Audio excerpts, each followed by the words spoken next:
ഞാൻ മുസ്ലിമാണ്, എന്റെ മതത്തിൽ ഞാൻ അഭിമാനിക്കുന്നു, മുസ്ലിങ്ങൾക്ക് വിദ്യാഭ്യാസം വേണം, അവർ സംഘടിക്കണം, അവർക്ക് പുരോഗതി വേണം എന്ന് അവർ പറഞ്ഞു. അവർ കേരളത്തിന്റെ നവോത്ഥാന നായകരാണ്, കേരളം ബഹുമാനിക്കുന്നവരാണ്. കാര്യം, അവർ മറ്റൊരു സമുദായത്തെയും ഉപദ്രവിക്കുന്നവരോ ആക്ഷേപിക്കുന്നവരോ അല്ല. ഇതാണ് സാമുദായിക പ്രവർത്തനത്തിന്റെ ആന്തരികമായ അർത്ഥം എന്ന് പറയുന്നത്. നിങ്ങൾക്ക് നിങ്ങളുടെ മതത്തിൽ വിശ്വസിക്കാം.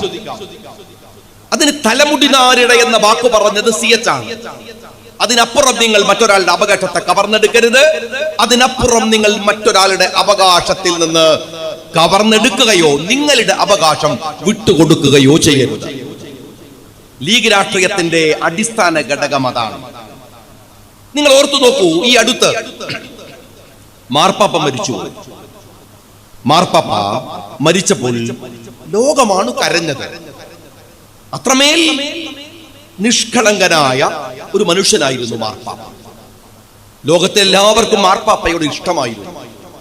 മാർപ്പാപ്പ ലോകത്തിലെ ക്രിസ്ത്യാനികളുടെ, ലോകത്തിലെ ഏറ്റവും മുതിർന്ന അവരുടെ പുരോഹിതനാണ്. പക്ഷേ മാർപ്പാപ്പ, ഫ്രാൻസിസ് മാർപ്പാപ്പ മരിച്ചു പോയപ്പോ നമുക്ക് എന്തിനാണ് സങ്കടമുണ്ടായത്? ലോക പൗരോഹിത്യത്തിന്റെ മുമ്പിൽ മാർപ്പാപ്പയുണ്ട്. തന്റെ വീട്ടിലെ 2 മുറിക്കകത്താണ് ആ മനുഷ്യൻ കഴിഞ്ഞുകൂടിയത്. ലാളിത്യത്തോടെ ആർഭാടങ്ങളുടെ പറകിൽ പോകുന്ന പൗരോഹിത്യത്തിന് ലോകത്തിന്റെ മാതൃകയായിട്ടാണ് ആ മനുഷ്യൻ ജീവിച്ചത്. മാർപ്പാപ്പ ഒരു മാതൃകയായത് എങ്ങനെയാണ്? ഇസ്രായേലിൽ വെടിവെപ്പ്, ഇസ്രായേലികൾ ഫലസ്തീനികളെ ആക്രമിക്കുമ്പോൾ മാർപ്പാപ്പ പറഞ്ഞു, അരുത്, അത് ചെയ്യരുത്. അവർ മനുഷ്യരാണ്.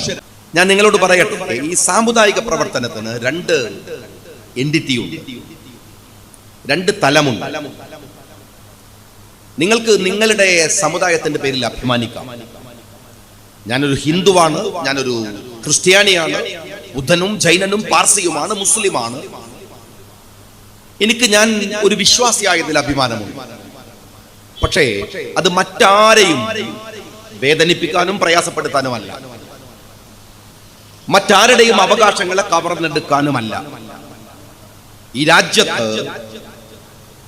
അങ്ങനെ ജീവിക്കാൻ എനിക്ക് അവകാശമുണ്ട്. അതിനുവേണ്ടിയാണ് ഈ രാജ്യമുണ്ടായത്. ഈ രാജ്യത്തിന്റെ സ്വാതന്ത്ര്യത്തിന്റെ ആന്തരികമായ അർത്ഥം അവനവന്റെ വിശ്വാസം അനുസരിച്ച് ജീവിക്കലാണ്. നിങ്ങൾക്ക് അങ്ങനെ സാമുദായിക പ്രവർത്തനം നടത്താം.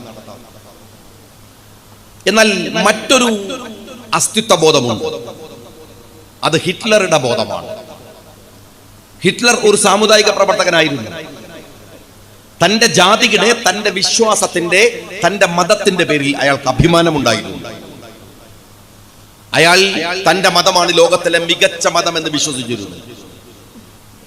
പക്ഷേ മറ്റൊരു മതവും കൊള്ളില്ലെന്ന്, മറ്റാരെയും സ്വീകരിക്കാൻ പറ്റില്ലെന്ന്, മറ്റെല്ലാ മതക്കാരുടെയും കൊന്നുകളയണമെന്ന് തീരുമാനിച്ചതിന്റെ ഭാഗമായിട്ടാണ് ജൂതന്മാരെ ഹിറ്റ്ലർ കൊല്ലുന്നത്. അതൊരു സാമുദായിക പ്രവർത്തനമാണ്, അത് മാതൃകാപരമല്ല.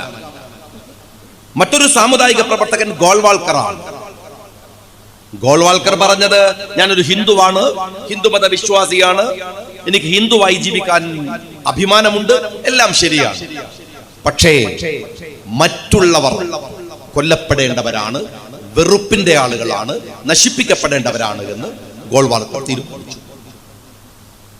ഇതും ഒരു സാമുദായിക പ്രവർത്തനമാണ്, പക്ഷെ മാതൃകാപരമല്ല. നോക്കൂ, നിങ്ങൾ കേരളത്തിൽ മന്നത്ത് പത്മനാഭൻ എന്താ പറഞ്ഞത്? മന്നത്ത് പത്മനാഭന് പറഞ്ഞത്, ഞാനൊരു ഹിന്ദുവാണെന്ന് മാത്രമല്ല, ഞാൻ ഒരു നായർ സമൂഹത്തിന്റെ പ്രതിനിധിയാണ്. ഞാൻ നായന്മാരുടെ പുരോഗതിക്ക് വേണ്ടി പ്രവർത്തിക്കുന്നവനാണ്. നായന്മാർക്ക് സ്കൂൾ വേണം, കോളേജ് വേണം, നായന്മാർ സംഘടിക്കണം, അവകാശബോധമുള്ളവരാവണം. പക്ഷേ മന്നത്ത് പത്മനാഭനെ ലോകം വിളിക്കുന്നത്, കേരളം വിളിക്കുന്നത് അയാൾ ഒരു റിഫോർമർ എന്ന നിലക്കാണ്, ഒരു എന്താണ് മാതൃകാ പുരുഷൻ എന്ന നിലക്കാണ്. ശ്രീനാരായണ ഗുരുദേവൻ, ഗുരുദേവൻ എന്നാണ് നമ്മൾ വിളിക്കുക. മലയാളത്തിന്റെ ഗുരുവാണ് ശ്രീനാരായണൻ, മലയാളത്തിന്റെ ഗുരുദേവനാണ് ശ്രീനാരായണൻ. പക്ഷെ ശ്രീനാരായണൻ സംസാരിച്ചത് ഹിന്ദുക്കൾക്ക് വേണ്ടിയല്ല, ഹിന്ദുക്കൾക്കകത്തുള്ള ജാതിയിലെ ഈഴവന്മാർക്ക് വേണ്ടിയാണ്. ഈഴവന്മാർക്ക് വിദ്യാഭ്യാസം വേണം, പുരോഗതി വേണം, ഈഴവന്മാർ നന്നാവണം. പക്ഷേ ആ ഗുരുദേവൻ കേരളത്തിന്റെ നവോത്ഥാന നായകനാണ്. കാരണം ഗുരുദേവനോ മന്നത്ത് പത്മനാഭനോ മറ്റൊരു സമുദായത്തെയും ഉപദ്രവിക്കണമെന്ന് പറഞ്ഞില്ല. അവരെ ബഹുമാനിക്കുകയും ജാതിഭേദം മതദ്വേഷഭേദമില്ലാതെ ഏവരും സോദരത്വേന വാഴുന്ന മാതൃകാസ്ഥാനമാണ് ഈ മണ്ണെന്ന് പറയുകയും ചെയ്യും. വക്കം അബ്ദുൽ ഖാദർ മൗലവി, KM സിദ്ദി സാഹിബ്, ഇവരൊക്കെയും സാമുദായിക പ്രവർത്തകരാണ്. ഏറ്റവും വലിയ വർഗീയ വിഷമുള്ള ഒരു സംഘടനയാണ്. ക്രിസ്ത്യൻ സമുദായത്തിന്റെ പേരിലാണ് സംഘടിക്കുന്നത്. കാസ എന്ന പേര് തന്നെ വിശുദ്ധമായ ഒരു പേരാണ്. ആ പേരാണ് ഈ ചെകുത്താൻ സംഘം സ്വീകരിച്ചിരിക്കുന്നത്. എത്രമാത്രം വലിയ വെറുപ്പാണ് കാസ ഉണ്ടാക്കുന്നത്. ഇന്ത്യയിലെ മുസ്ലിം ക്രിസ്ത്യൻ എന്ന് പറയുന്ന രണ്ട് മൈനോറിറ്റികൾക്കിടയിൽ ഉണ്ടാക്കുന്ന വെറുപ്പ് എങ്ങനെയാണ് കാസ ഉണ്ടാക്കുന്നത്? കാസ RSSന്റെ സന്തതിയാണ് എന്ന് ഞങ്ങൾ 1000 തവണ പറഞ്ഞു. എന്നിട്ടും അവരെ തലയിൽ കയറ്റി നടക്കുന്നവരില്ലേ? എന്നാൽ കേട്ടോളൂ, മാർപ്പാപ്പ മരിച്ചു പോയപ്പോൾ കാസക്ക് സങ്കടമല്ല, കാസക്ക് വെറുപ്പാണ്. അഖില ലോക കത്തോലിക്ക സഭയുടെ അധ്യക്ഷൻ മരിച്ചുപോയപ്പോൾ, പോപ്പ് മരിച്ചുപോയപ്പോൾ, ഇയാൾ നേരത്തെ എന്തുകൊണ്ട് മരിച്ചില്ല? ഒരാൾ മരിക്കപ്പെടുമ്പോൾ, മരിച്ചു പോകുമ്പോൾ അയാൾ വിശുദ്ധനാകുന്നില്ല എന്ന് പറഞ്ഞു കാസ. കാസ ആർക്ക് വേണ്ടിയാ സംസാരിക്കുന്നത്? ക്രിസ്ത്യാനികൾക്ക് വേണ്ടിയാണ്. അതാണ് രസം. കാസ ആരുടെ സംഘടനയാണ്? ക്രിസ്ത്യാനിറ്റിയുടെ സംഘടനയാണ്. ഇതാണ് പ്രത്യേകത, വ്യത്യാസം. ആരാണ് ഗാന്ധിജി? ഇന്ത്യ കണ്ട ഏറ്റവും സനാതനനായ ഹിന്ദു. ഞാൻ ചോദിക്കട്ടെ വിശ്വാസികളായ മുസ്ലിങ്ങളോട്, നമ്മൾ മരിച്ചു പോകുമ്പോൾ ആഗ്രഹിക്കുന്നത് എന്താണ്? മരണത്തിന്റെ അവസാനത്തെ സെക്കൻഡില് നമ്മുടെ റൂഹ് പിരിഞ്ഞു പോകുന്നതിന്റെ അവസാന നിമിഷം നമ്മൾ ആഗ്രഹിക്കുന്നത് അഷ്ഹദു അൻ ലാ ഇലാഹ ഇല്ലല്ലാഹ് വ അഷ്ഹദു അന്ന മുഹമ്മദർ റസൂലുള്ളാഹ് എന്ന് ചൊല്ലണം. ലാ ഇലാഹ ഇല്ലല്ലാഹ് മുഹമ്മദുർ റസൂലുള്ളാഹ് എന്ന് ചൊല്ലണം. നല്ല വാക്കുകൾ പറയണം, ദിക്ർ ചൊല്ലണം. അതല്ലേ ആഗ്രഹം? നമ്മുടെ ഗാന്ധിജി മരിച്ചു പോവുകയാണ്, കൊക്കിലെ ശ്വാസം പിരിഞ്ഞു പോവുകയാണ്.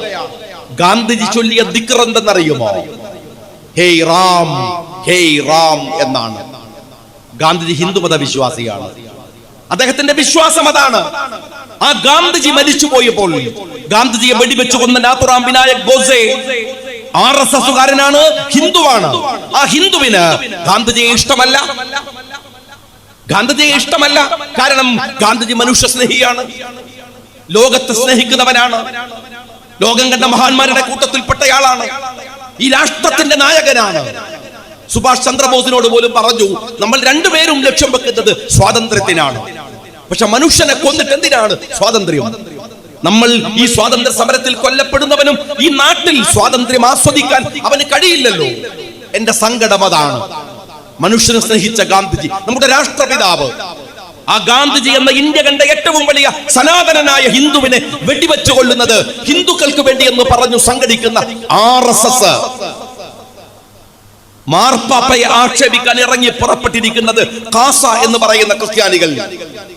ഇവിടെ സൂക്ഷിക്കേണ്ട ഒരു കാര്യമുണ്ട്. ഏതു മതത്തിനകത്ത് നിന്ന് വരുന്ന തീവ്രവാദവും ആദ്യം ചെറുക്കേണ്ടത് ആ മതത്തിന്റെ അനുയായികളാണ്. അത് ഇന്ത്യയിലെ ഏറ്റവും മികച്ച ഉദാഹരണം ഇന്ത്യയിലെ 80% വരുന്ന ഹിന്ദുക്കളാണ്. ഏറ്റവും മികച്ച ഉദാഹരണം.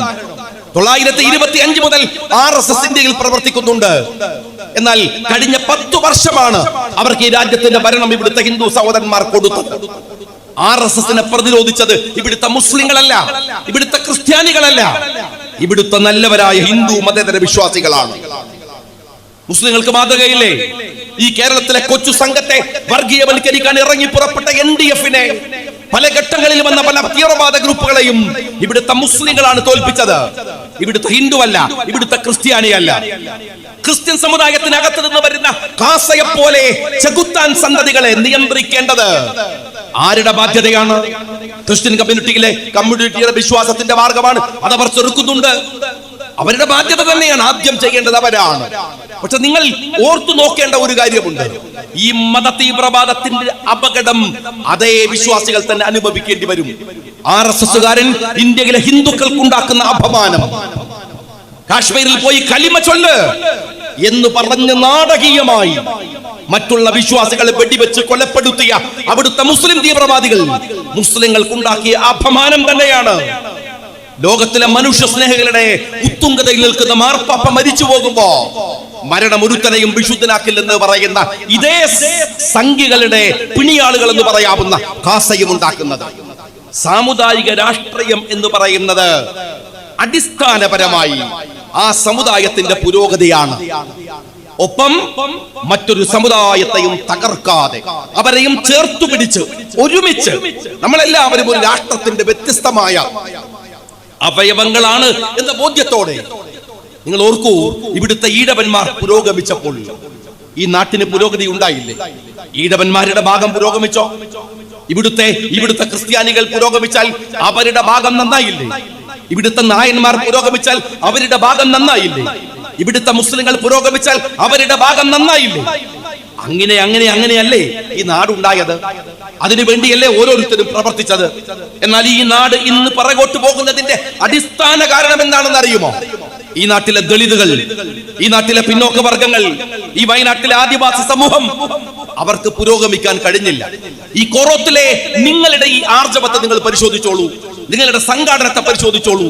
ഈ കോറോത്തിന്റെ പരിസരങ്ങളിൽ താമസിക്കുന്ന, ഈ വെള്ളമുണ്ടയുടെ പരിസരങ്ങളിൽ താമസിക്കുന്ന, ഈ വയനാട്ടിന്റെ പ്രാന്തഭാഗങ്ങളിൽ താമസിക്കുന്ന ഒരു വലിയ സമൂഹമുണ്ട്. അവർ ഈ മണ്ണിന്റെ മക്കളാണ്. ഈ നാട്ടിലെ ആദിവാസികൾ, ഈ നാട്ടിലെ ദളിതുകൾ. എന്തേ അവർ പുരോഗമിക്കാതെ പോയത്? അവരെ വോട്ടിന്റെ ടൂളാക്കി മാറ്റി ഉപയോഗിച്ച ഇവിടുത്തെ രാഷ്ട്രീയമുണ്ട്.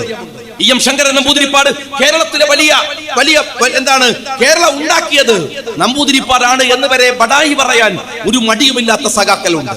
ഞാൻ വിനീതമായി ചോദിക്കട്ടെ, എം ശങ്കരൻ നമ്പൂതിരിപ്പാട് എന്താ ഈ നാട്ടിൽ ഉണ്ടാക്കിയത്?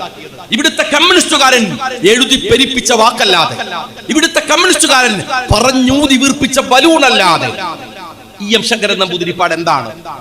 തന്റെ രാഷ്ട്രീയത്തിലേക്ക് വരുമ്പോ തന്റെ ജാതി കൂടെ കമ്മ്യൂണിസ്റ്റ് പ്രസ്ഥാനത്തിന്റെ കൂടെ ചേർത്ത ഒരാൾ. ഓർത്തു നോക്കൂ നിങ്ങൾ, ശങ്കരൻ നമ്പൂതിരിപ്പാട് അല്ലേ? ഏലംകുളം മനക്കൽ എന്നുവെച്ചാൽ തറവാട്ടിന്റെ പേരും ജാതിന്റെ പേരും എല്ലാം കൂടെ ഒരുമിച്ച് തന്റെ പേരിൽ ചേർത്ത് ഇവിടുത്തെ സവർണാധിപത്യം അവസാനിച്ചപ്പോ രാഷ്ട്രീയാധിപത്യത്തിൽ സവർണതയെ കുടിയിരുത്തിയ മനുഷ്യനാണ് അയാൾ. അതിന്റെ അപകടം ഈ നാട്ടിലുണ്ട്. ഈ നാട്ടിനെ സമുദ്ധാരണത്തിലേക്ക് കൊണ്ടുവരാൻ കഴിയുന്ന സമഗ്രമായ ജാതീയതയുടെ, വ്യത്യസ്ത മതവിഭാഗങ്ങളുടെ സമഗ്രമായ പുരോഗതി തന്നെയാണ് രാജ്യത്തെ രക്ഷപ്പെടുത്തിയെടുക്കാൻ കഴിയുന്ന ഒരിടപെടൽ. ഇവിടെയാണ് നിങ്ങൾ മനസ്സിലാക്കേണ്ടത്. പോപ്പിനെ എതിർക്കുന്ന കാസയെ, രാഹുലിനെ എതിർക്കുന്ന RSSനെ നിങ്ങൾ കൃത്യമായി തിരിച്ചറിയുമ്പോഴാണ് അപകടകരമായ വർഗീയതയുടെ ആഴം. ലീഗിനെ എതിർക്കുന്ന മുസ്ലിം മതതീവ്രവാദികളെ പരിശോധിക്കുമ്പോഴാണ് അടിസ്ഥാനപരമായ സാമുദായിക രാഷ്ട്രീയത്തിന്റെ ഗരിമയെന്തെന്ന്, ലീഗ് ഉയർത്തിപ്പിടിച്ച മുദ്രാവാക്യത്തിന്റെ ഗരിമയെന്തെന്ന് നിങ്ങൾക്ക് മനസ്സിലാവുകയുള്ളൂ. കാസയെ കുറിച്ച് കേരളത്തിന്റെ മുഖ്യമന്ത്രി സംസാരിക്കുമോ? നിങ്ങൾ കേട്ടിട്ടുണ്ടോ? എന്തിനാണ് ഇങ്ങനെ കാസയെ കുറിച്ച് പറയുന്നത് എന്ന് നിങ്ങൾ വിചാരിക്കും. എന്നാൽ നിങ്ങൾ മനസ്സിലാക്കേണ്ടത്, ഈ കഴിഞ്ഞ ഒരു 5 വർഷക്കാലത്തിനിടക്ക്, അത് നിങ്ങൾക്ക് ബോധ്യമാകാവുന്ന മണിക്കൂറുകൾ വരാനിരിക്കുന്നതേ ഉള്ളൂ. ഈ കഴിഞ്ഞ 5 വർഷത്തിനിടയിൽ കേരളത്തിലെ മതസമൂഹങ്ങൾക്കിടയിൽ സോഷ്യൽ മീഡിയ വഴി ഏറ്റവും അപകടകരമായ വിഷം തുപ്പിയ സംഘടന ഈ കാസയാണ്. കാസയുടെ ശമ്പളം RSSന്റെ ഓഫീസിൽ നിന്നാണ്. അവരുടെ സൃഷ്ടിയാണ്. മുസ്ലിം മത തീവ്രവാദികൾ മുസ്ലിങ്ങൾക്കുണ്ടാക്കുന്ന അപകടം പോലെ തന്നെ ഈ രാജ്യത്തിലെ വിശ്വാസികൾ തമ്മിലുള്ള യുദ്ധത്തിലേക്ക് എത്തിക്കുന്നത് കാസയാണ്. ആ കാസയെ കുറിച്ച് എന്താണ് മുഖ്യമന്ത്രിക്ക് ഒരു ഇന്റലിജൻസ് റിപ്പോർട്ടില്ലേ? ഇവരെ കുറിച്ച് മനസ്സിലായിട്ടില്ലേ? കാസയുടെ നേതാവിന്റെ ഫേസ്ബുക്ക് കെട്ടിപ്പൂട്ടി എന്നുള്ളതാണ് ഇപ്പണ്ടായ യുദ്ധം കൊണ്ടുള്ള ആകെ ഗുണം. എന്താ ഈ യുദ്ധം കൊണ്ട് കിട്ടാവുന്ന ഏറ്റവും വലിയ ഉപകാരം എന്ന് പറയാം? ആകെ ഗുണമെന്നല്ല, ഏറ്റവും വലിയ ഉപകാരം. അയാളുടെ ഫേസ്ബുക്ക് കെട്ടിപ്പൂട്ടി. അത് സുക്കർബർഗാണ് പൂട്ടിയത്. നിങ്ങൾ മനസ്സിലാക്കണം. ഇങ്ങനെയുള്ള തീവ്രവാദ ഗ്രൂപ്പിനെതിരെ എന്തേ മുഖ്യമന്ത്രി പറയാത്തത്? പറയാനാവില്ല. അവിടെയാണ് രാഷ്ട്രീയം. കാര്യം മുഖ്യമന്ത്രിക്ക് ഇപ്പോൾ നേരത്തെ നാദർ പറഞ്ഞ പോലെ അങ്ങനെയൊന്നും പറയാൻ പറ്റില്ല. ഒരു ഉദാഹരണം ഞാൻ നിങ്ങളോട് പറയാം. ഇപ്പോ നിങ്ങളൊക്കെ കേട്ടല്ലോ, SFIO അന്വേഷിക്കുകയാണ്, മുഖ്യമന്ത്രിയുടെ മകള് പിടിക്കപ്പെടാൻ പോവാണ്, നാളെ എന്താണ് വിധി വരാൻ പോവാണ്. നമ്മളൊക്കെ വലിയ ആകാംക്ഷയിൽ കണ്ടല്ലോ എന്നുള്ള നിലക്ക് നിൽക്കുകയാണ്. ഇപ്പൊ കഴിഞ്ഞ ആഴ്ചയില് ഈ SFIOയുടെ വിചാരണ കോടതിയിൽ ED ഒരു കത്ത് കൊടുത്തു. എന്താ കൊടുത്തത്? ഈ കേസിൽ കക്ഷി ചേരാൻ ഞങ്ങൾക്ക് താല്പര്യമുണ്ട്, വീണയെ കുറിച്ചുള്ള കേസിന്റെ ഫയൽ ഞങ്ങൾക്ക് കൈമാറണം, റിക്വസ്റ്റ് ആണ്. അപ്പൊ അതിന് SFIO കൊടുത്ത മറുപടി എന്താ? 54 ബുക്ക്ലെറ്റുകൾ ഞങ്ങളുടെ കയ്യിലുണ്ട്, വിശദമായ പഠനം. ആ ബുക്ക്ലെറ്റുകൾ പക്ഷേ ഫോട്ടോ കോപ്പി എടുക്കാൻ ഞങ്ങളുടെ ഓഫീസിൽ സംവിധാനമില്ല. ഞാനിത് സംസാരിക്കുന്നത് കോറോ തങ്ങാടിയിലാണ്. ഇവിടെ ഫോട്ടോ സ്റ്റാറ്റ് എടുക്കുന്ന എത്ര ഓഫീസുകളുണ്ട്, എത്ര ചെറിയ ചെറിയ ഓഫീസുകൾ ഉണ്ടാവും. ഒരു ഫോട്ടോ സ്റ്റാറ്റ് മെഷീന്റെ വില എന്താ അറിയുങ്ങള്? 10,000 ചുവടയാണ്. നിക്കോണിന്റെ ഒരു ഫോട്ടോ സ്റ്റാറ്റ് മെഷീൻ വാങ്ങണമെങ്കിൽ SFIO പോലെ ഇന്ത്യയിലെ ഒരു സമുന്നത അന്വേഷണ ഏജൻസിയുടെ കയ്യിൽ ഫോട്ടോ സ്റ്റാറ്റ് മെഷീൻ ഇല്ല. അപ്പൊ ED പറഞ്ഞു, ശരി, നിങ്ങളെ കയ്യിൽ മെഷീൻ ഇല്ലല്ലോ, ഞങ്ങൾ എന്ത് ചെയ്യാം, മെഷീനുമായി നിങ്ങളെ ഓഫീസിൽ വരാം, എന്നിട്ട് ഞങ്ങൾ ഫോട്ടോ സ്റ്റാറ്റ് എടുത്തോളാം. അതിന്റെ മറുപടി കഴിഞ്ഞ ആഴ്ച വിചാരണ കോടതിയിൽ SFIO പറഞ്ഞ എന്താണെന്നറിയോ? പറ്റൂല, ഞങ്ങൾക്കത് തരാൻ പറ്റൂല. എന്ന് വെച്ചാൽ SFIOയുടെ കയ്യിലുള്ള വീണയുടെ കേസ് കച്ചവടമായിട്ടുണ്ട്. അതിന്റെ പൈസന്റെ ഏർപ്പാടിന്റെ ഒക്കെ ചെറിയ തർക്കം മാത്രമേ ഉള്ളൂ. അതുകൊണ്ട് പുതിയ കക്ഷി വന്ന് അതിൽ ജോയിൻ ചെയ്യണ്ട, ഈ കച്ചവടം ഞങ്ങൾ നടത്തിക്കൊള്ളാനാണ്. ഈ കച്ചവടം നടക്കുന്നതിനിടയിൽ എങ്ങനെയാണ് മുഖ്യമന്ത്രി കാസയെ കുറിച്ച് പറയുക, RSSനെ കുറിച്ച് പറയുക, എങ്ങനെയാണ് രാജ്യം ഭരിക്കുന്ന BJPയെ കുറിച്ച് പറയുക? ഞാൻ ഈ നാട്ടിലെ ജനങ്ങളോട് ചോദിക്കട്ടെ, മറ്റെല്ലാം ഇതൊരു ലീഗിന്റെ പൊതുയോഗമാണ്, ഷാജി സംസാരിക്കുകയാണ്, നിങ്ങൾ മുൻവിധി വെക്കല്ല. ഞാൻ നിങ്ങളോട് ചോദിക്കട്ടെ, കേരളത്തിലെ പോലീസ് ഉദ്യോഗസ്ഥന്മാരിലെ ജയിൽ പോലീസ് ഉദ്യോഗസ്ഥന്മാരിൽ RSSന്റെ ശാഖ ഉണ്ടാക്കിയോ? ഉണ്ടാക്കിയതിന് തെളിവ് എന്താണെന്ന് അറിയുമോ?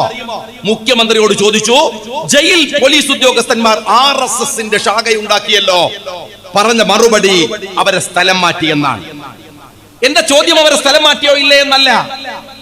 കേരളത്തെ പോലെയുള്ള ഒരു സ്റ്റേറ്റിന്റെ പോലീസ് സേനയിൽ RSS ശാഖ ഉണ്ടാക്കുന്നുണ്ടെങ്കിൽ അത് ആരുടെ പിടിപ്പുകേടാണ്? ആരാ ഇതിന് അനുവാദം കൊടുക്കുന്നത്? ആരാ ഇതിന് സമ്മതം കൊടുക്കുന്നത്? നിങ്ങളൊന്ന് പറഞ്ഞേ, എന്താ അതിനെ കുറിച്ച് പറയാനാവാത്തത്? നമ്മൾ പറഞ്ഞല്ലോ, PC ജോർജിനെ പോലെ ഒരാൾ കോട്ടയത്ത് നിന്ന് ഏറ്റവും ഭീകരമായ മുസ്ലിം വിരുദ്ധത പറഞ്ഞു. നമ്മൾ വിട്ടേക്ക്. നിങ്ങൾക്കറിയാമല്ലോ, വെള്ളാപ്പള്ളി നടേശൻ വന്ന് നിലമ്പൂരിൽ ഏറ്റവും വലിയ മുസ്ലിം വിരുദ്ധത പ്രസംഗിച്ചു. നമ്മൾ എങ്ങനെയാ എതിർക്കുക? കാര്യം എന്താണ്? വെള്ളാപ്പള്ളി പ്രസംഗിച്ചത് നിലമ്പൂരിലാണെങ്കിൽ PC ജോർജ് പറഞ്ഞത് കോട്ടയത്താണെങ്കിൽ കേരളത്തിന്റെ മുഖ്യമന്ത്രി പിണറായി വിജയൻ ഈ മുസ്ലിം വിരുദ്ധ പരാമർശം നടത്തിയത് എപ്പോഴാണ്? 5-6 മാസം മുമ്പ് ഡൽഹിയിൽ പോയി ഹിന്ദു പത്രത്തെ കണ്ട് അദ്ദേഹം സംസാരിച്ചത് എന്താണ്?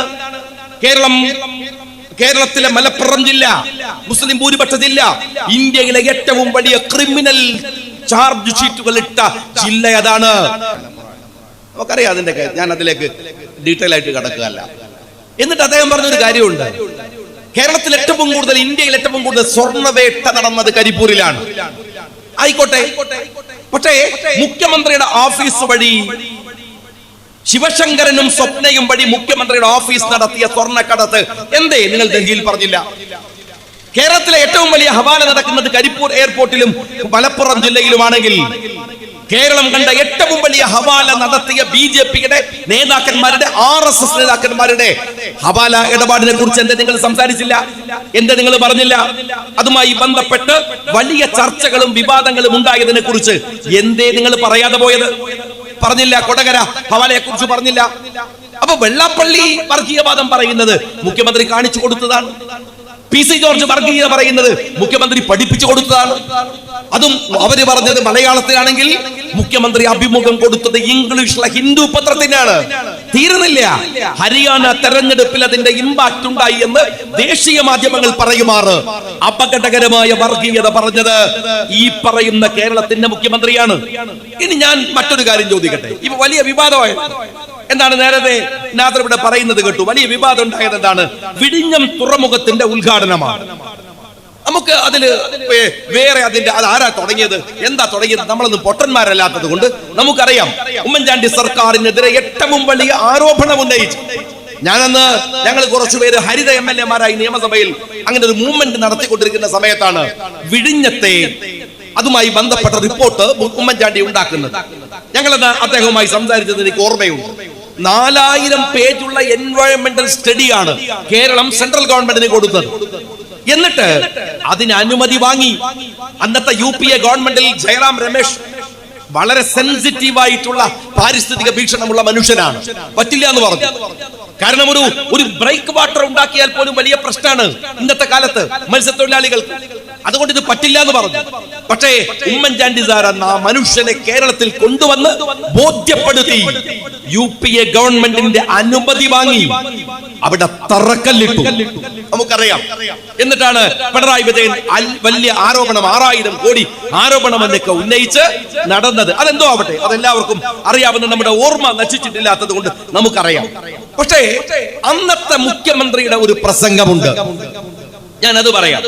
എന്താ മുഖ്യമന്ത്രി സംസാരിച്ചെന്നറിയാം ഞങ്ങള്? മുഖ്യമന്ത്രി പറഞ്ഞു 5000 ചില്ലോനം കോടി 6000 കോടി രൂപയോളം ഈ പദ്ധതിക്ക് വേണ്ടി ചെലവഴിച്ചത് കേരള ഗവൺമെന്റ് ആണ്. ശരി, കേരള ഗവൺമെന്റ് ആണ്. അന്ന് വൈകുന്നേരം നിങ്ങളുടെ CPM സംസ്ഥാന സെക്രട്ടറി സംസാരിച്ചല്ലോ. എന്താ അദ്ദേഹം പറഞ്ഞത്? അദ്ദേഹം പറഞ്ഞത് 1 റുപ്പി, ഒരു ചില്ലിക്കാശ് സെൻട്രൽ ഗവൺമെന്റ് കേരളത്തിന് വിഴിഞ്ഞം പദ്ധതിക്ക് തന്നില്ല. അപ്പൊ ആ കാര്യത്തിൽ തർക്കമില്ലല്ലോ. ഉമ്മൻചാണ്ടി ഉണ്ടാക്കിയ പ്രോജക്ട്, ഉമ്മൻചാണ്ടിയുടെ കാലത്ത് വന്ന പ്രോജക്ട്, നിങ്ങൾ അന്ന് ആരോപണം ഉന്നയിച്ച 6000 കോടി കേരളം മാത്രം ഇൻവെസ്റ്റ് ചെയ്തു. ശരിയാണ്. എങ്കിൽ എന്റെ ചോദ്യം, കേരളം ഇൻവെസ്റ്റ് ചെയ്യുന്ന 1 റുപ്പിക കേന്ദ്ര ഗവൺമെന്റ് തരാത്ത ഈ പദ്ധതിയുടെ ഉദ്ഘാടനം എന്തിനാണ് നരേന്ദ്രമോദിയെ കൊണ്ട് ചെയ്യിച്ചത്? ഒന്ന് പറഞ്ഞേ. ഞാനൊരു നിയമസഭാ സാമാജികനായി 10 വർഷം ഇരുന്ന ആളാണ്. ഞാൻ നിങ്ങളെ വെല്ലുവിളിക്കുകയാണ്, നിങ്ങൾ അതിന്റെ പ്രോട്ടോകോൾ ഒന്ന് കാണിക്കുക. കേന്ദ്രം തന്നെയാണ് ഇത് ചെയ്യേണ്ടത് എന്ന ഒരു പ്രോട്ടോകോൾ കാണിക്ക്. നരേന്ദ്രമോദിക്ക് 1 റുപ്പികയുടെ ഉത്തരവാദിത്വമില്ല. UPA ഗവൺമെന്റ് കൊടുത്ത അനുമതിയാണ്, നരേന്ദ്രമോദി കൊടുത്ത അനുമതിയല്ല. രണ്ടാമത് സെൻട്രൽ ഗവൺമെന്റിന്റെ 10 റുപ്പികയില്ല. പിന്നെ എന്തിനാണ് ഈ നരേന്ദ്രമോദിയെ എഴുന്നള്ളിച്ചു കൊണ്ടുവന്ന് ഒരു തിരഞ്ഞെടുപ്പിന്റെ മുമ്പിൽ ഇത് ഉദ്ഘാടനം ചെയ്യിച്ചത്? ഒന്ന് നിങ്ങൾ പറഞ്ഞേ, എന്താ അതിന്റെ കാരണം എന്നൊന്ന് പറയൂ.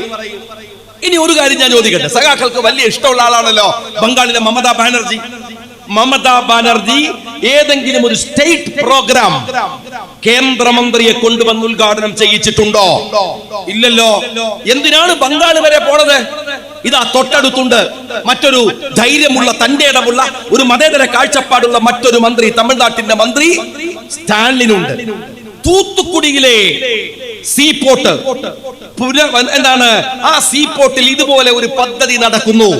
തമിഴ്നാട് ഗവൺമെന്റ് കോടികൾ മുടക്കുന്നു. അതിന്റെ ഉദ്ഘാടനത്തിന് സ്റ്റാലിൻ പ്രധാനമന്ത്രി നരേന്ദ്രമോദിയെ വിളിക്കുമോ? നിങ്ങൾക്ക് പറയാൻ കഴിയുമോ? അങ്ങനെ വിളിച്ചിട്ട് അവർക്കൊരു അവസരം ഉണ്ടാക്കി കൊടുക്കുമോ സ്റ്റാലിൻ? കൊടുക്കില്ല. ഇനി ഇതുമായി ബന്ധപ്പെട്ട രണ്ടാമത്തെ ഒരു കാര്യം ഞാൻ ചോദിക്കട്ടെ. അങ്ങനെ കൊടുക്കില്ല എങ്കിൽ നിങ്ങൾ അവിടെ അന്നൊരു വലിയ വിവാദമുണ്ടായി. എന്താണ്? രാജീവ് ചന്ദ്രശേഖർ ആ വേദിയിൽ കയറിയിരുന്ന് മുദ്രാവാക്യം വിളിക്കുകയാണ്. നമ്മൾ കണ്ടു. കുറെ ആയിട്ട് കേരളത്തിന് ഭീമൻ രഘുവിനെ മിസ് ചെയ്തിട്ടുണ്ടായിരുന്നു. അത് ഇയാളെ കണ്ടപ്പോ ഏകദേശം ആശ്വാസമായി. ഭീമൻ രഘുവിന് പകരം ഒരാൾ വന്നിട്ടുണ്ട്. അയാളുടെ തമാശയൊക്കെ നമ്മൾ നന്നായിട്ട് കണ്ടു. പക്ഷെ എന്റെ ചോദ്യം അതല്ല. അയാൾ രാജീവ് ചന്ദ്രശേഖർ വേദിയിൽ ഇരുന്ന് മുദ്രാവാക്യം വിളിക്കുമ്പോ താഴെ ഇരുന്ന് മോങ്ങുന്ന ഒരു മന്ത്രി ഉണ്ടായിരുന്നു, റിയാസ്. ഞാൻ റിയാസിനോട് ചോദിക്കട്ടെ, തമിഴ്നാട് ഗവൺമെന്റ് ഉദ്ഘാടനം നടക്കുന്ന ഒരു വേദിയിൽ BJPയുടെ തമിഴ്നാട് അധ്യക്ഷൻ കയറിയിരിക്കുക.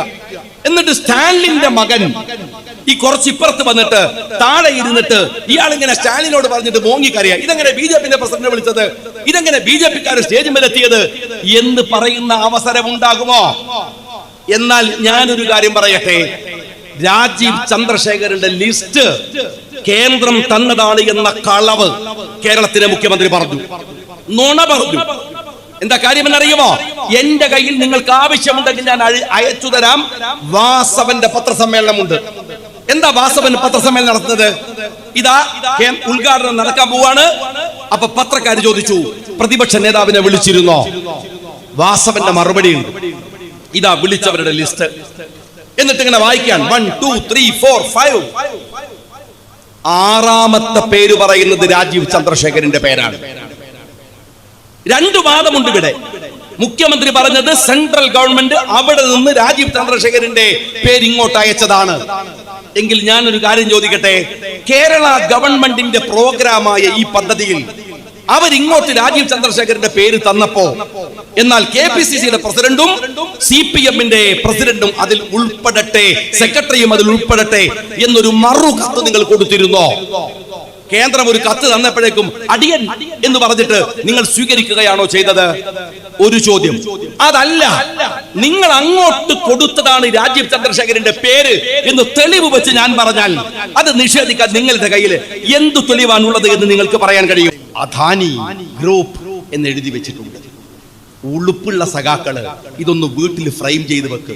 നിന്റെ മുഖ്യമന്ത്രിയെ കൊണ്ട് മാത്രല്ല, നിന്റെ മുഖ്യമന്ത്രിയുടെ പേരക്കുട്ടിയെ കൊണ്ട് അദാനിയുടെ കുപ്പായം ഇടുവിക്കാൻ കഴിയുമെന്ന് തെളിയിച്ചു അദാനി, തെളിയിച്ചു നരേന്ദ്രമോദി. നിങ്ങൾ ഉളുപ്പില്ലാതെ ഇട്ടിട്ട് ഇവരെ കൊണ്ടുപോയി അവിടെ നിന്നു. നിങ്ങളാണ് ഈ രാജ്യത്തിലെ മുതലാളിമാരെ കുറിച്ച് സംസാരിക്കുന്നത്. നിങ്ങളാണ് ഈ രാജ്യത്തിൽ കോൺഗ്രസിനെ ആക്ഷേപിക്കുന്നത്. ഞാൻ നിങ്ങളോട് പറയട്ടെ, നിങ്ങൾ പറ്റുമെങ്കിൽ സഖാക്കളെ, ആത്മാർത്ഥതയുള്ള സഖാക്കളോട് ഞാൻ പറയുന്നത്, നിങ്ങൾ ചെറിയ ഒരു ഫോട്ടോ രാഹുൽ ഗാന്ധിയുടെ അതൊന്ന് കയ്യിൽ വെക്കണം ഇടക്കിടക്ക്. അതെടുത്തിട്ട് ഒരു റെഡ് സല്യൂട്ട് കൊടുക്കാനാണ്. എന്തിനെന്നറിയുമോ? നിങ്ങൾക്ക് ഓർമ്മയില്ലേ, അംബാനിയുടെ കല്യാണം നടക്കാണ് വീട്ടില്. അംബാനിയുടെ മകന്റെ കല്യാണാണ്. ആരൊക്കെ വരുന്നത്? സുക്കർബർഗ് വരികയാണ്. നാട്ടിലെ ലൊട്ടിലൊടുക്ക് പൈസക്കാരല്ല, ലോകത്തിലെ ഏറ്റവും വലിയ ധനാഢ്യന്മാർ. സുക്കർബർഗ് ഉണ്ടായിരുന്നു അവിടെ, ഇലോൺ മസ്ക് ഉണ്ടായിരുന്നു അവിടെ, ബിൽ ഗേറ്റ്സ് ഉണ്ടായിരുന്നു അവിടെ. അതിന് പുറമെ നാട്ടിലെ അവസാനത്തെ പൈസക്കാരുണ്ട്. 100 തവണ വിളിച്ചു രാഹുൽ ഗാന്ധിയെ. ലോകത്തിലെ മുഴുവൻ ധനാഢ്യരും രാജ്യപ്രമുഖന്മാരും വന്നിട്ട് അംബാനിയുടെ വീട്ടിൽ കല്യാണം കൂടുമ്പോ ഡൽഹിയിലെ ഒരു ചായക്കടയിൽ, ഒരു പിസ ഹോട്ടലിൽ, ഒരു പിസ ഷോറൂം ഔട്ട്ലെറ്റിൽ ഇരുന്നിട്ട് ഒരു കാപ്പി കുടിച്ച് ഒരു പിസയുടെ കഷ്ണവും കഴിച്ച് സുഹൃത്തുക്കളുടെ കൂടെ ഇരിക്കുന്ന ഒരു മനുഷ്യനുണ്ട്. അത് രാഹുൽ ഗാന്ധിയാണ്. 1000 വട്ടം ജനിച്ചാലും അതുപോലെ ഒരു നേതാവിനെ കിട്ടില്ല കമ്മ്യൂണിസ്റ്റുകാരാ നിങ്ങളുടെ ഈ തഴികെ കൊടുക്കൽക്കടയിൽ. ഞങ്ങൾ ഇതാ അഭിമാനമുണ്ട്, വെറുതെ ഇരുന്ന് കൈയടിക്കല്ല. ഒരു തവണയാണെങ്കിൽ ഒരു തവണ രാജ്യത്തിന്റെ മതേതര നേതാവിന് വോട്ട് ചെയ്യാൻ ഭാഗ്യം സിദ്ധിച്ച കൈകൾ കൊണ്ട് തന്നെയാണ് ഞങ്ങൾ ഇപ്പോഴും കൈയടിക്കുന്നത്. ഒന്ന് പൂജിക്ക്. ഒരു സിനിമയില് ശ്രീനിവാസൻ ചെയ്യുന്ന കണ്ടിട്ടില്ലേ ഞങ്ങള്? ഒരു സിനിമയിൽ ദേഷ്യം പിടിച്ചിട്ട് ഗൾഫിൽ പോയിട്ട് കണ്ണാടിന്റെ മുമ്പിൽ ഇൻക്ലാബ് സിന്ദാബാദ് എന്ന് ആരും കാണാതെ വിളിക്കുന്ന കണ്ടിട്ടില്ലേ? അതുപോലെ രാഹുലിന്റെ ഫോട്ടോ വെച്ചിട്ട് ആരും കാണാതെ ഒരു സിന്ദാബാദ് വിളിക്ക്, ഒരു ആശ്വാസം ഉണ്ടാവട്ടെ. ഒരു കമ്മ്യൂണിസ്റ്റുകാരന് സ്വപ്നം കാണാൻ കഴിയില്ല. RSSന്റെ മുമ്പിൽ കുനിഞ്ഞ് നട്ടലൊടിയാറായ നിന്റെ ഈ ഇരട്ട ചങ്കുണ്ടെന്ന് കള്ളത്തരം പറയുന്ന, നട്ടലിന്റെ സ്ഥാനത്ത് വാഴനാര് പോലും ഇല്ലാത്ത നിന്റെ ഈ പിണറായി വിജയനുണ്ടല്ലോ, അയാളെയാണോ നിങ്ങൾ ഇപ്പോഴും കമ്മ്യൂണിസ്റ്റ് പാർട്ടിക്കാരനെന്ന് വിളിക്കുന്നത്? അയാളെയാണോ നിങ്ങൾ വലിയ ആദർശവാദി എന്ന് വിളിക്കുന്നത്? സ്വന്തം മകളെ രക്ഷിച്ചെടുക്കാൻ ഈ നാടിനെ RSSന്റെ അടുക്കളയിൽ പണയം വെച്ച നട്ടലില്ലാത്ത ഈ മനുഷ്യനാണോ നിങ്ങൾ വലിയ ധീരനും ശൂരനും എന്ന് വിളിക്കുന്നത്? ഒന്ന് പറഞ്ഞ നിങ്ങള്. എന്നിട്ട് നിങ്ങൾ മനസ്സിലാക്കണം, ഈ പിണറായി വിജയന്റെ ഫോട്ടോ 500 ഹോർഡിംഗ്. നിങ്ങൾ മനസ്സിലാക്കേണ്ടത് 15 കോടി റുപ്യ മുടക്കിയിട്ട് 4ാം വാർഷികത്തിന്റെ ഭാഗമായിട്ട് കേരളത്തിന്റെ എല്ലാ തെരുവിലും വെച്ചിരിക്കുകയാണ്. അല്ലെങ്കിൽ തന്നെ മനുഷ്യന് സമാധാനമില്ല. ഈ അവലക്ഷണം കണ്ട മോന്തയും കൂടി കണ്ട അന്നത്തെ ദിവസം പോകുന്നല്ലാതെ എന്ത് ഉപകാരമാണ് എന്റെ സഹോദരന്മാരെ നാട്ടുകാർക്ക് ഉണ്ടാവുക? 500 ഹോർഡിംഗ് ചെലവെത്ര? കാര്യങ്ങള് 15 കോടി ഉറപ്പിക. ഈ വാർഷികം ആഘോഷിക്കാൻ 100 കോടി ചെലവാണ്. ആശാ വർക്കർമാർക്ക് കൊടുക്കാൻ നിങ്ങളുടെ കയ്യിൽ പൈസ ഉണ്ടോ? ഇല്ല. ഇതാ ജൂൺ 2 സ്കൂൾ തുറക്കല്ലേ, സ്കൂളിൽ കഞ്ഞിക്ക് പൈസ കൊടുക്കാൻ നിന്റെ കയ്യിൽ പൈസ ഉണ്ടോ? ഇല്ല. അംഗൻവാടിയിലെ ടീച്ചർമാർക്ക് 10 റുപ്യ കൂട്ടി കൊടുക്കാൻ നിന്റെ കയ്യിലുണ്ടോ? ഇല്ല. കോറോത്ത് നെല്ല് സംഭരിച്ചു വെച്ച കർഷകർക്ക് പൈസ കൊടുക്കാൻ നിന്റെ കയ്യിലുണ്ടോ? ഇല്ല. ക്ഷേമനിധിയുടെ പെൻഷൻ കൊടുക്കാൻ നിന്റെ കയ്യിൽ പൈസ ഉണ്ടോ? തൽക്കാലം ഇല്ല. സാമൂഹിക പെൻഷൻ ഒരു 10 റുപ്യ കൂട്ടി കൊടുക്കാൻ പിണറായി വിജയൻ നിന്റെ കയ്യിൽ പൈസ ഉണ്ടോ? പൈസ ഇല്ല. ആശുപത്രിയിൽ ജീവൻ രക്ഷാ മരുന്ന് വാങ്ങാൻ 10 റുപ്യ മാനന്തവാടിയിൽ കൊടുക്കാൻ നിങ്ങൾക്ക് പറ്റുമോ? ഇല്ല. നിങ്ങളുടെ കയ്യിൽ പൈസ ഇല്ല. ഡയാലിസിസ് പേഷ്യന്റിന് കൊടുക്കുന്ന 1000-2000 റുപ്യ അവർക്ക് കൊടുക്കാൻ നിങ്ങളുടെ കയ്യിൽ പൈസ ഉണ്ടോ? ഇല്ല. പിന്നെ എന്തിനാ എന്റെ കയ്യിൽ പൈസ ഉള്ളത്? മക്കൾക്കും പേരക്കുട്ടികൾക്കും നീന്തി കുളിക്കാൻ അവിടെ ക്ലിഫ് ഹൗസിൽ നീന്തൽക്കുളം ഉണ്ടാക്കാൻ പൈസ ഉണ്ട്, നിങ്ങളുടെ കയ്യിലുണ്ട്. പേരക്കുട്ടിനെയും കൂട്ടി ടൂർ പോകാൻ നിങ്ങളുടെ കയ്യിൽ പൈസ ഉണ്ട്. ഈ മഹാരാജാവിനെ എഴുന്നള്ളിക്കാൻ കേരളത്തിന്റെ ചെലവിൽ നാട്ടിൽ 100 കണക്കിന് വണ്ടികൾ ഓടാൻ നിങ്ങളുടെ കയ്യിൽ പൈസ ഉണ്ട്. പാവപ്പെട്ടവന് പൈസ ഇല്ല. നിങ്ങൾ പറഞ്ഞല്ലോ എന്താണ് ഈ 4ാം വാർഷികം ജനങ്ങളുമായി സംസർഗത്തിന് ഇറങ്ങി പുറപ്പെടാൻ എല്ലാ ജില്ലയിലും മുഖ്യമന്ത്രി മന്ത്രിമാരും വന്നു. ഞാനൊരു കാര്യം സഖാക്കളോട് ചോദിക്കട്ടെ, 6 മാസം മുമ്പല്ലേ നിങ്ങളൊരു ബസ്സുമായിട്ട് വന്നത്?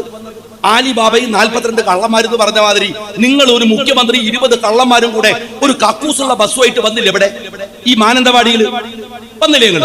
എന്നിട്ട് ആ ബസ്സിന്റെ വിവരം എന്താണ്? എന്നിട്ട് നിങ്ങൾ മാനന്തവാടിയിൽ നിന്ന് വാങ്ങിക്കൊണ്ടുപോയ അപേക്ഷ എന്തായി? എന്തെല്ലാം നടപടിക്രമങ്ങൾ എടുത്തു? എന്ത് ബസ്? എന്നിട്ട് ആ യാത്ര കഴിഞ്ഞു പോകുമ്പോ മന്ത്രിമാർ എഴുതുകയാണ് ബീഫ്, അത് വയനാട്ടിലെ വരട്ട് ബീഫ്. എന്റെ ഫേസ്ബുക്കാണ്, പോസ്റ്റാണ്. മന്ത്രി ചെറിയാൻ പറയാണ് കാഷ്യൂ നട്ട്സ് പൊരിക്കുകയാണെങ്കിൽ നെയ്യിൽ പൊരിക്കണം, തിന്നുന്നെങ്കിലോ കോഴിക്കോട്ട് തിന്നണം. നാട്ടുകാരെ നെയ്യിൽ പൊരിച്ച കശുവണ്ടി നക്കിപ്പോയിട്ട് 10 റുപ്യന്റെ അപേക്ഷയുടെ അവന്റെ ഏതെങ്കിലും ഒരു അപേക്ഷ നിങ്ങൾ പരിഗണിച്ചോ? ബാങ്ക് ലോണിന് കൊടുത്ത അപേക്ഷ, മക്കളുടെ വിദ്യാഭ്യാസ ലോണിന് കൊടുത്ത അപേക്ഷ, കർഷകന്മാർ കൊടുത്ത അപേക്ഷ, തൊഴിലാളി കൊടുത്ത അപേക്ഷ, അംഗനവാടി പ്രവർത്തകർ കൊടുത്ത അപേക്ഷ നിങ്ങൾ പരിഗണിച്ചോ? എന്തെങ്കിലും ഒന്ന്, ഏതെങ്കിലും ഒരു കാര്യം 6 മാസം മുമ്പ് വന്നിട്ട് പൗരപ്രമുഖമാരെയും കണ്ടിട്ട് ഉള്ള ബിരിയാണി അടിച്ചു മാറ്റി പോയതല്ലേ ഈ കള്ളക്കൂട്ടങ്ങൾ? എന്നിട്ട് നാട്ടിലെ പ്രശ്നം പരിഹരിച്ചോ? എന്നിട്ട് ഉളുപ്പില്ലാതെ 4ാം വാർഷികത്തിന് 100 കോടി ഉറുപ്പ്യ ചെലവഴിച്ച് പിന്നെയും വരികയാണ് ഈ ആലിബാബയും 41 കള്ളന്മാരും. പിന്നെയും ഞാൻ ചോദിക്കുന്നത്, എന്ത് രാഷ്ട്രീയത്തെയാണ് നിങ്ങൾ ഈ പ്രതിനിധീകരിക്കുന്നത് എന്നെങ്കിലും പറ. ഞാൻ ഈ നാട്ടിലെ കോറോത്തിലെ ജനങ്ങളോട് പറയുന്നത്, രാഷ്ട്രീയത്തിന് ഒരു ക്ലാരിറ്റി വരികയാണ്. ഏതെങ്കിലും ഒരു വൈരത്തിന്റെ പേരിൽ മാറി നിൽക്കേണ്ട സമയമല്ല. നിങ്ങൾ ചോദിക്ക്, കോൺഗ്രസിനോട് ചോദിക്കാനുള്ളത്, ലീഗിനോട് ചോദിക്കാനുള്ളത്, CPM-നോട് ചോദിക്കാനുള്ളത്. അടിമത്തമല്ല രാഷ്ട്രീയം. ഒന്നിനും അടിമത്തത്തിന്റെ പേരിൽ നിൽക്കണ്ട. നിങ്ങൾ ചോദിച്ചോ ഞങ്ങളോട്, ഞങ്ങൾ ഉത്തരം പറയാം. തിരിച്ചു ചോദിക്കും നിങ്ങൾ അവരോട്. ഇന്ത്യയിൽ വ്യക്തതയുള്ള ഒരു രാഷ്ട്രീയം രൂപപ്പെട്ടു വരുന്നുണ്ട്. രാഹുൽ ഗാന്ധിയുടെ നേതൃത്വത്തില് രാഹുൽ ഗാന്ധിയെ കുറിച്ച് പറയുന്നത്, ഞങ്ങൾ ആ മൂവ്മെന്റിന്റെ കൂടെയാണ്. ഇവിടുത്തെ മുഴുവൻ സഹോദരങ്ങളെയും ഞങ്ങൾ നിർത്താൻ ശ്രമിക്കുന്നത് ആ മൂവ്മെന്റിന്റെ കൂടെയാണ്. ഇതൊരു അടിമത്തമല്ല, വ്യക്തതയും കൃത്യതയുമുള്ള രാഷ്ട്രീയമാണ്. ഞങ്ങൾ എന്തിനാണ് കോൺഗ്രസ് ഇന്ത്യയിൽ വരണം എന്ന് പറഞ്ഞുകൊണ്ടിരിക്കുന്നത്? ഞങ്ങൾക്ക് കോൺഗ്രസിനെ പിന്നെയും ചീത്ത പറയാൻ സ്വാതന്ത്ര്യം കിട്ടണം എന്നതുകൊണ്ടാണ്. അതിനാണ് ഞങ്ങൾ ഈ ജനാധിപത്യത്തിൽ വിശ്വസിക്കുന്നവരാണ്. ഈ രാജ്യം കോൺഗ്രസ് ഭരിക്കുമ്പോൾ അവരെ പറയാത്ത ചീത്തയുണ്ടോ? ഇവിടുത്തെ കമ്മ്യൂണിസ്റ്റുകാരൻ, ഇവിടുത്തെ സകലരും. അതുപോലെ നിങ്ങളൊന്ന് പറയൂ, ഈ നരേന്ദ്രമോദിയെ കുറിച്ച്. എങ്ങാനും കേന്ദ്രത്തിൽ UPA ഗവൺമെന്റ് ആണ് ഭരിക്കുന്നതെങ്കിൽ, കോൺഗ്രസ് ആണ് ഭരിക്കുന്നതെങ്കിൽ, ഈ പിണറായി വിജയന്റെ നാവ് കൊണ്ട് ഡൽഹി വരെ നീളുണ്ടാവില്ലായിരുന്നോ? എന്താ ഇപ്പൊ മിണ്ടാത്തത്? എന്റെ വായ തുറക്കാത്തത്? മിണ്ടിയാൽ ഭയാണ്, ED വരും. മിണ്ടിയാൽ ഭയാണ്, SFIO വരും. മിണ്ടിയാൽ ഭയമാണ്, CBI വരും.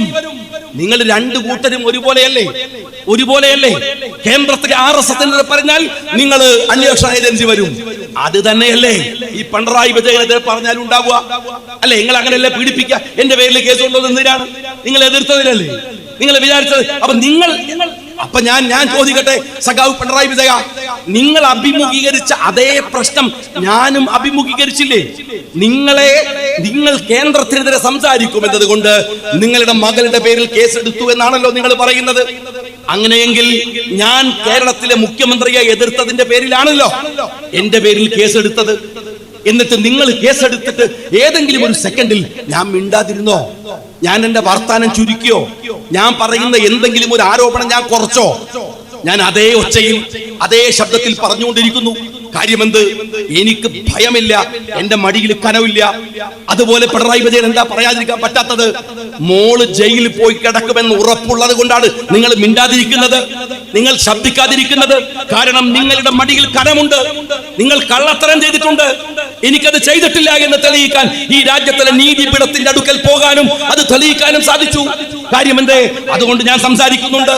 നിങ്ങൾക്ക് സംസാരിക്കാൻ ധൈര്യമില്ല, നിങ്ങൾ മിണ്ടില്ല. ഞാൻ ഈ നാട്ടിലെ സഖാക്കളോട് ചോദിക്കട്ടെ, നിങ്ങൾക്ക് ഇവിടെ വന്നിരിക്കുന്ന വ്യക്തതയുള്ള ഒരു രാഷ്ട്രീയം എന്താണെന്ന് അറിയുമോ? മണിപ്പൂരിലെ ക്രിസ്ത്യാനികൾ പീഡിപ്പിക്കപ്പെട്ടു. ബീഹാറിൽ, ഉത്തർപ്രദേശിൽ ക്രിസ്ത്യൻ പുരോഹിതന്മാരെ പീഡിപ്പിച്ചു. ആ സമയത്ത് അവിടെ ചെന്നത് രാഹുലാണ്. അവരെ ചേർത്ത് പിടിച്ചത് രാഹുലാണ്. നെഞ്ചിലെ കടുക്കി പിടിച്ച് അവന്റെ ഹൃദയ സ്പന്ദനം തൊട്ടറിഞ്ഞ് അവനോട് പറഞ്ഞു, ക്രിസ്ത്യാനികൾ ഇന്ത്യയിൽ മൈനോറിറ്റിയാണ്, പക്ഷേ നിങ്ങൾ ഇന്ത്യക്കാരാണ്, ഈ രാജ്യത്തിന്റെ മക്കളാണ്, നിങ്ങൾക്കൊരു വേദനയുണ്ടാകാം, എന്റെ കൂടെ വേദനയാണ്. അതൊരു കൃത്യതയല്ലേ? അതൊരു വ്യക്തതയല്ലേ? ഞങ്ങൾ മുസ്ലിങ്ങൾ ഞങ്ങളെ അനാവശ്യമായി ചൊറിയാൻ, മറ്റൊരു സമുദായത്തിനും വേദനയില്ലാത്ത വിഷയത്തിൽ നിങ്ങൾ കാണിച്ച ചൊറിച്ചിലായിരുന്നു NRC, നിങ്ങൾ കാണിച്ച ചൊറിച്ചിലായിരുന്നു വഖഫ് ബില്ല്. ആ ബില്ല് വന്നപ്പോ ഞങ്ങൾക്ക് പാർലമെന്റിൽ ആരാ ഉള്ളത്? എത്ര പേർ ഞങ്ങളുടെ ധീരന്മാരായ നേതാക്കന്മാരുണ്ട്. E.T. മുഹമ്മദ് ബഷീർ സാഹിബുണ്ട്, മനോഹരമായി പ്രസംഗിക്കാൻ കഴിയുന്ന സമദാനി സാഹിബുണ്ട്, ഞങ്ങൾക്ക് രാജ്യസഭയിൽ MP മാരുണ്ട്, അതുപോലെ ഖനിയുണ്ട്, എല്ലാവരും ഉണ്ട്. രാഹുൽ പറഞ്ഞത് ഇന്ത്യയുടെ പാർലമെന്റിലെ ഹിന്ദു സഹോദരന്മാർ, പാർലമെന്റിലെ MP മാർ പറഞ്ഞത്. എന്ത് ബഷീർ സാഹിബ് അവിടെ ഇരുന്നോ? നിങ്ങൾ അവിടെ ഇരുന്നോ? ആ മുസ്ലിങ്ങളെ ചേർത്ത് പിടിച്ച് ഈ രാജ്യത്തിന്റെ മതേതര സമൂഹം അവർക്ക് വേണ്ടി സംസാരിച്ചു. ഇന്ത്യയുടെ പാർലമെന്റിലെ വഖഫ് ബില്ലിലെ ഏറ്റവും മനോഹരമായ പ്രസംഗം ഒരു മുസ്ലിമിന്റെതല്ല. അറിയണം നിങ്ങൾ, ഒരു മുസ്ലിമിന്റെതല്ല, രണ്ട് മുസ്ലിമിന്റെതല്ല, പക്ഷേ 100 കണക്കിന് ദശക്കണക്കിന് വരുന്ന ഹിന്ദു സഹോദരന്മാരുടെ പ്രസംഗമാണ്. അതാണ് ഇന്ത്യ. ആ വ്യക്തതയ്ക്ക് നേതൃത്വം കൊടുത്തയാളുടെ പേര് രാഹുൽ ഗാന്ധി എന്നാണ്. ആ രാഹുൽ ഗാന്ധിയുടെ കൂടെ ഞങ്ങൾ നിൽക്കുന്നുണ്ട്. രാഹുലിന്റെ വലിയ നേതാവ്, വലിയ മുത്തച്ഛൻ പണ്ഡിറ്റ് ജവഹർലാൽ നെഹ്റു കോഴിക്കോട് കടപ്പുറത്ത് വന്ന് ലീഗിനെ ആക്ഷേപിച്ചു. അദ്ദേഹം ഒരു മാന്യനാണ്. പറയാവുന്ന പദപ്രയോഗത്തിലെ അങ്ങേ അറ്റം ഈ ലീഗ് ഉണ്ടല്ലോ, അവർ ചത്ത കുതിരയാണ്. അതിനേക്കാൾ മനോഹരമായി, സർഗാത്മകമായി, കാവ്യാത്മകമായി ഞങ്ങളുടെ അഭിവന്ദ്യനായ ചങ്കിലെ ചോര CH മുഹമ്മദ് കോയ സാഹിബ് മറുപടി പറഞ്ഞു. അല്ല പണ്ഡിറ്റ്ജി, ഉറങ്ങിക്കിടക്കുന്ന സിംഹമാണ്. ഞങ്ങൾ തർക്കിച്ചിട്ടുണ്ട്, ഞങ്ങൾ മത്സരിച്ചിട്ടുണ്ട്, ഞങ്ങൾ പോരാടിയിട്ടുണ്ട്, പക്ഷെ അത് ജനാധിപത്യപരമാണ്. ഞങ്ങളുടെ ഇസ്സത്തിനെ വിട്ടെറിഞ്ഞിട്ടല്ല ആ പോരാട്ടം നടന്നത്. ഞങ്ങൾ ഇന്ത്യയുടെ പാർലമെന്റിൽ അതേ കോൺഗ്രസ് അന്ന് നെഹ്റുവിനെ എതിർക്കുന്ന സമയത്ത് പോക്കർ സാഹിബിനോട്, പോക്കർ സാഹിബ് നിങ്ങൾ ഒറ്റക്കല്ല, അത് ഈ രാജ്യത്തിലെ മുസ്ലിങ്ങളുടെ ശബ്ദമാണെന്ന്, ആ ശബ്ദത്തെ ഞാൻ തിരിച്ചറിയുന്നു എന്ന് പറഞ്ഞ് ഞങ്ങൾക്ക് ബലം തന്ന നെഹ്റുവിന്റെ ചെറുമകൻ ഇതായി രാഹുലുണ്ട് ഇവിടെ. ഇതൊരു വ്യക്തതയുള്ള രാഷ്ട്രീയമാണ്. സഖാക്കളെ, കേരളത്തിന് പുറത്തേക്ക് പോയാൽ വലിയ ശൂന്യതയാണ് നിങ്ങൾക്ക്. ഇവിടെയുള്ളൂ നിങ്ങളും നമ്മളൊക്കെ. നിങ്ങൾക്ക് എന്തും പറയാലോ, എന്നിട്ട് പോലും നേർക്ക് നേരെ രാഷ്ട്രീയം പറയാൻ നിങ്ങൾക്ക് കഴിയുന്നില്ല. നഷ്ടപ്പെടാൻ നിരവധി സ്റ്റേറ്റുകൾ ഇപ്പോഴും കയ്യിലുള്ള കോൺഗ്രസ് രാഷ്ട്രീയം പറയുമ്പോ ആ രാഷ്ട്രീയത്തിന് വ്യക്തതയുണ്ട്. ഞങ്ങൾ പ്രതീക്ഷയർപ്പിക്കുന്നു. തീരുന്നില്ല. ഞാൻ ചോദിക്കട്ടെ നിങ്ങളോട്, ജാതി സെൻസസ് വരികയാണ്. നിങ്ങൾ പറ്റുമെങ്കിൽ ഇന്ത്യയുടെ പാർലമെന്റിൽ രാഹുൽ ഗാന്ധി ജാതി സെൻസസിൽ നടത്തിയ പ്രസംഗം എടുത്തു കേൾക്കണം. നിങ്ങൾക്ക് അത് യൂട്യൂബിൽ ലഭ്യമാണ്. മനോഹരമായ പ്രസംഗമായിരുന്നു അത്. രാഹുൽ പറഞ്ഞ ഒരു വാക്കുണ്ടെന്ന്, ഇന്ത്യയുടെ ആണിക്കല്ല് ഈ രാജ്യത്തിലെ പല ജാതി മതസമൂഹങ്ങളാണ്. അത് തകരരുത്. അവർക്കെല്ലാം അവകാശം വേണം. ഈ രാജ്യത്തിലെ എത്രയോ ശതമാനം, ഒരു 60-70% വരുന്ന ദളിതുകള്, ആ ദളിതുകൾക്ക് പക്ഷെ ഈ രാജ്യത്ത് കിട്ടുന്ന ജോലി ഒരു 5% പോലുമില്ല. അവർക്ക് വേണം ഈ രാജ്യം. സംവരണത്തിന്റെ കണക്കുകൾ രാഹുൽ ഗാന്ധി പറഞ്ഞു. തീർന്നില്ല. ജാതി സെൻസസ് വേണമെന്ന് രാഹുൽ പ്രസംഗിച്ചപ്പോ കളിയാക്കിയവരില്ലേ? എന്നാൽ ഇതാ ഇന്ത്യയുടെ പാർലമെന്റ് പറയുന്നു ജാതി സെൻസസ് വരാൻ പോവുകയാണ്. ബീഹാർ തെരഞ്ഞെടുപ്പ് ലക്ഷ്യമായിരിക്കാം, പക്ഷെ ഒരു കാര്യം നിങ്ങൾ ഓർത്തോളൂ, ജാതി സെൻസസ് RSSന്റെ ഇന്ത്യയിലെ അടിവേരുമാന്തുന്ന സെൻസസ് ആവും. എന്തുകൊണ്ടെന്നാൽ ഇന്ത്യയിൽ ഒരു ജാതി സെൻസസ് നടക്കുന്നത് 931 അന്ന് ഉള്ള കണക്കുകളുണ്ട്. 4599 ജാതിയും മതങ്ങളും ഉപജാതികളും ഇന്ത്യയിലുണ്ട്. 325 ഭാഷയുണ്ട്. ഓർക്കണം, 4599 ജാതി, മതം, വർഗം, വർണ്ണം ഇന്ത്യയിലുണ്ട്. അറിഞ്ഞോ നിങ്ങള്? ഇത് പറയുന്നത് ഇതാണ് ഇന്ത്യ. ഡൈവേഴ്സിറ്റിയാണ്, വ്യത്യസ്തതയാണ്. 1000 നിറമുള്ള പൂക്കളുള്ള മണ്ണാണിത്. ഈ മണ്ണിനെ ഒരു മതത്തിന്റെ പേരിൽ ഒരുമിപ്പിച്ച് നിർത്താനാവില്ല. നിങ്ങൾക്ക് കഴിയില്ല, അങ്ങനെ കഴിയില്ല എന്ന് പറഞ്ഞു ഈ ഇന്ത്യയുടെ സെൻസസ്. ആ സെൻസസ് വീണ്ടും വരുമ്പോ തകരുന്നത് RSSന്റെ സ്വപ്നമാണ്, അവരുടെ സ്വപ്നമാണ്. നിങ്ങൾ മനസ്സിലാക്കേണ്ട ഒരു കാര്യമുണ്ട്.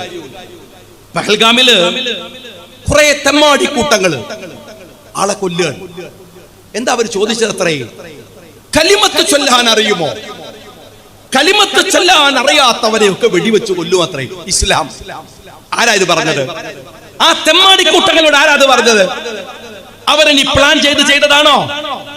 ഇന്ത്യയിലെ ഒരുപാട് വർഗീയ കലാപങ്ങൾ പലപ്പോഴും ആര് ചെയ്തു എന്നതിന് ഉത്തരമില്ലാത്ത കലാപങ്ങളുണ്ട്. പലതരത്തിലും തെരഞ്ഞെടുപ്പുകളെ ലക്ഷ്യമാക്കി ഉണ്ടാക്കിയ കലാപങ്ങളുണ്ട്.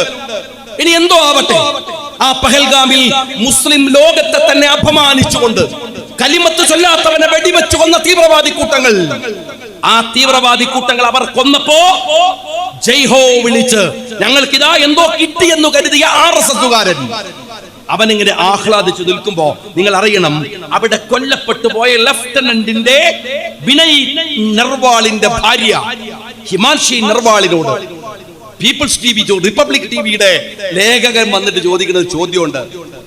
ഭർത്താവ് മരിച്ചു കിടക്കുമ്പോ നിങ്ങൾക്ക് എന്താണ് സംസാരിക്കാനുള്ളത്? ആ സ്ത്രീ പറയുന്ന ഒരു വാക്കുണ്ട്, ഹിമാൻഷി നർവാൾ. എന്താ പറഞ്ഞെന്നറിയോ?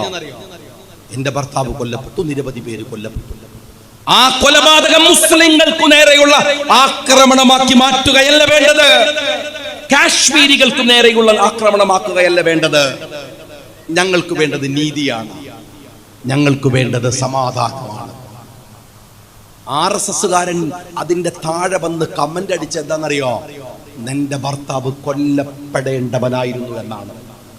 മാർപ്പാപ്പ മരിച്ചു പോയപ്പോ മരണം ഒന്നിനെയും ന്യായീകരിക്കുന്നില്ല എന്ന് പറഞ്ഞ കാസ എന്ന വൃത്തികെട്ട സംഘടനയെ പോലെ തന്നെ ഇതാണ് RSS, ഇതാണ് കാസ, ഇതാണ് മുസ്ലിം തീവ്രവാദികൾ.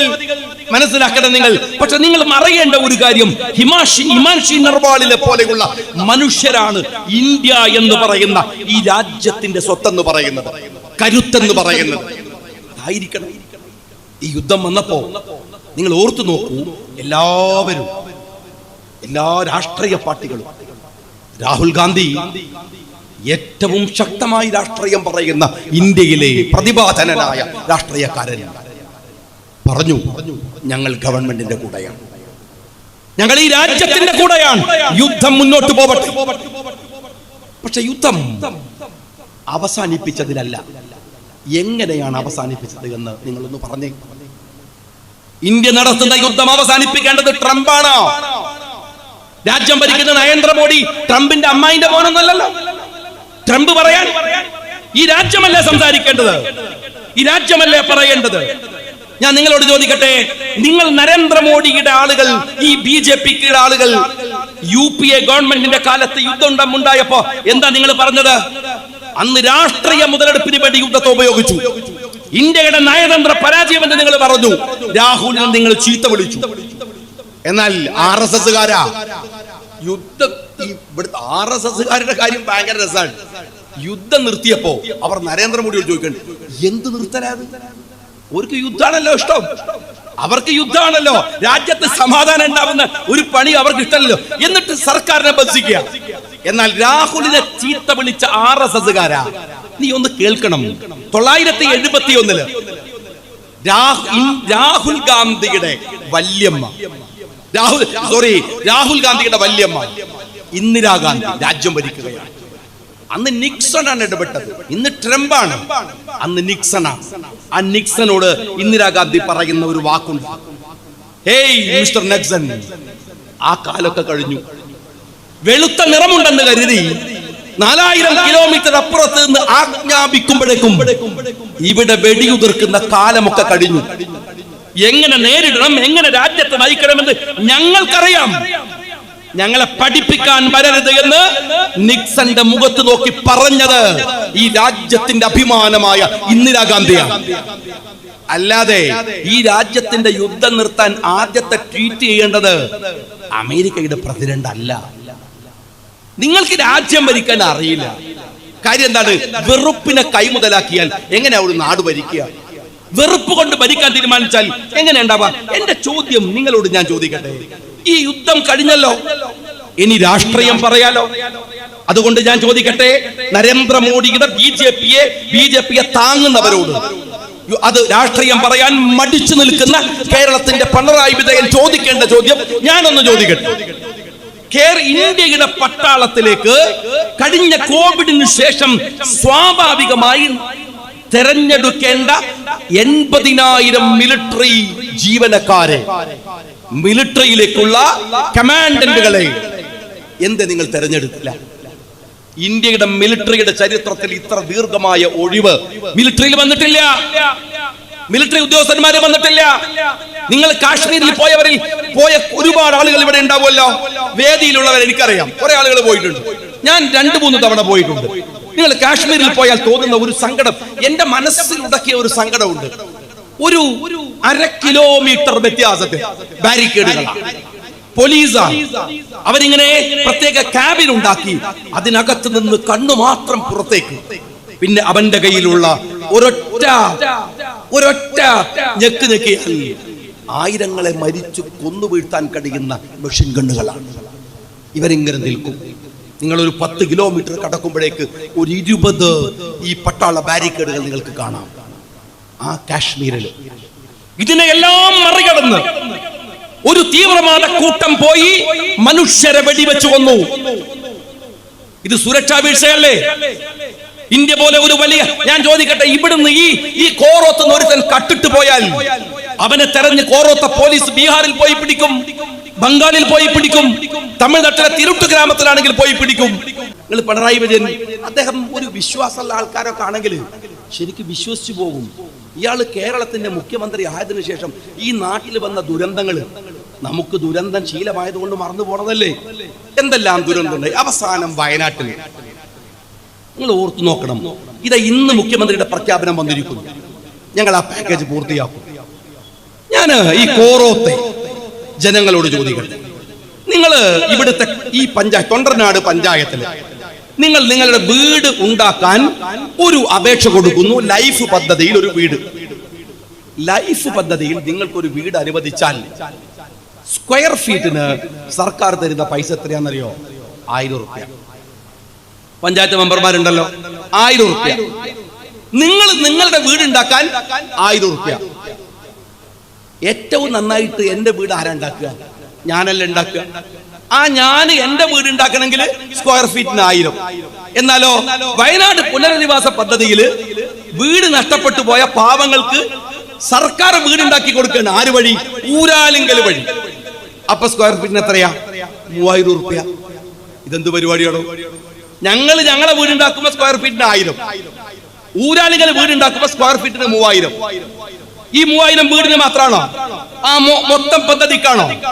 ഊരാലിങ്കൽ പിണറായി വിജയന്റെ ബിനാമി ഏർപ്പാടല്ലേ? കമ്മ്യൂണിസ്റ്റ് പാർട്ടിയുടെ ബിനാമി ഏർപ്പാടല്ലേ? സംശയങ്ങളില്ലേ? ജനങ്ങൾ പറയണില്ലേ? ഈ ഊരാലിങ്കലിന് നിങ്ങൾ ഈ പദ്ധതി കൊടുക്കുന്നത് എത്ര കോടിയുടെ അഴിമതിയാണ്?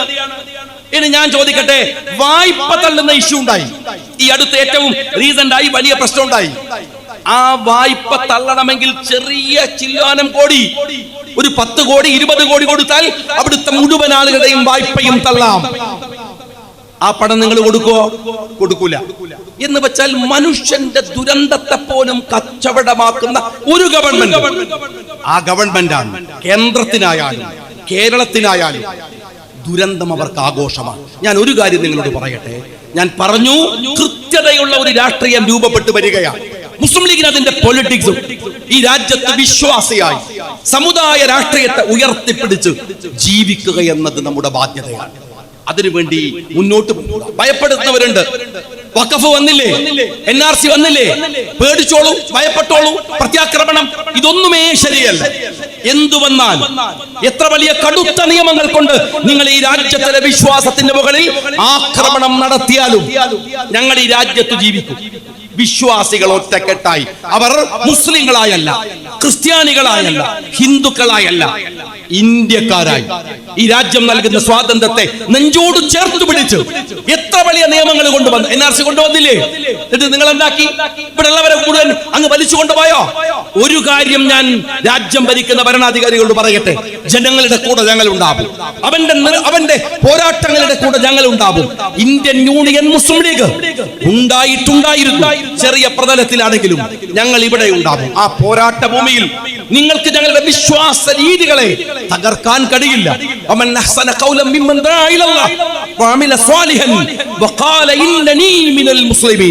വിശ്വാസത്തോടെ നല്ലത് പ്രവർത്തിച്ച് അവസാന ശ്വാസം വരെ ഈ വിശ്വാസ പ്രമാണങ്ങളിൽ അധിഷ്ഠിതമായി ഉറച്ചു നിന്നുകൊണ്ട് മുന്നോട്ട് പോകാൻ നമുക്ക് കഴിയേണ്ടതുണ്ട്.